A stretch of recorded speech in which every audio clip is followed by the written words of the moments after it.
मला त्रास दिल्याशिवाय सुयशचा दिवसच जात नाही। काय रे, घे ना बाजूनी।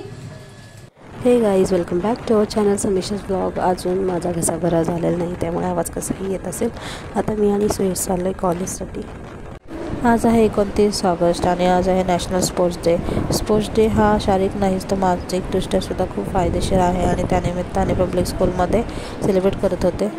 त्यानंतर मग मी लेट पंचिंग गेलो, सो आता थोडं कामाला सुरुवात करते।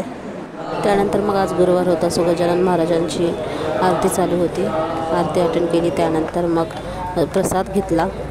सो आज काहीतरी कम्प्युटर सायन्सचा प्रोग्राम आहे, तर खाली ते मस्तपैकी रांगोळी काढली आहे। एखादी व्यक्ती जर आपले नियमितपणे व्लॉग पाहत असेल तर त्याहून आनंदाची गोष्ट आपल्यासाठी काय असू शकते। आणि हे हर्षदा आहे, सो ती मला म्हटली की मी तुमचे व्लॉग नियमितपणे पाहत असते, असंच व्लॉग करत राहा। त्यामुळे मग मला एक पुश भेटला। So thank you so much Harshada for watching my vlogs. So असा होता माझा आजचा दिवस, तर भेटू उद्या, बाय बाय।